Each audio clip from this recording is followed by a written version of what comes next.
السلام عليكم أصدقائي. اليوم عشنا أمسية كروية تاريخية. المنتخب الوطني المغربي درها وعبر لنهائي بطولة إفريقيا للمحليين بعد مباراة مثيرة ضد منتخب السنغال.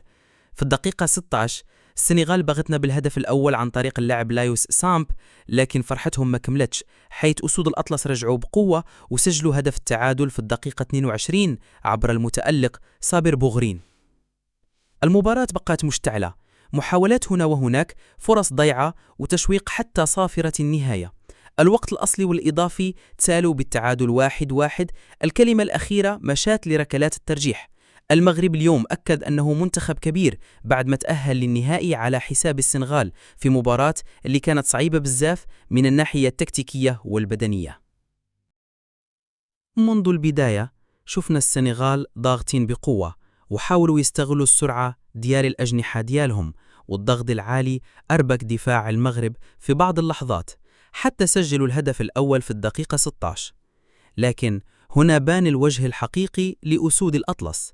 الفريق ما تهزش نفسيا، بالعكس زاد ضغط على السنغال واستغل الثغرات اللي كانت في وسط الميدان، والنتيجة جات سريعا عبر هدف التعادل ديال صابر بوغرين في الدقيقة 22.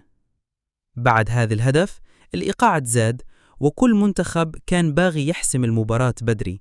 المغرب تميز بالانضباط الدفاعي الكبير خصوصا في المحور، بينما السنغال حاولت تعتمد على العرضيات، لكن الحارس المغربي كان حاضر بقوة. الوقت الأصلي والإضافي تسالوا بالتعادل 1-1، وهنا دخلنا للركلات الترجيحية، لحظة اللي كتظهر الشخصية الحقيقية ديال اللاعبين. والمغرب كان أقوى ذهنيا، 5 أهداف كاملة بدون خطط في مقابل 3 فقط للسنغال. المنتخب المغربي بان عنده شخصية قوية وقدرة على الرجوع في النتيجة. الانضباط الدفاعي والروح القتالية كانوا مفتاح التأهل. داب التحدي الأكبر هو النهائي ضد مدغشقر، واللي خاصنا فيه نفس التركيز باش نفرحوا باللقب. وهنا بان معدن الأسود. المغرب سجل 5 أهداف كاملة، بينما السنغال توقفوا عند 3 فقط، لتعلن صافرة الحكم المغرب في النهائي الكبير.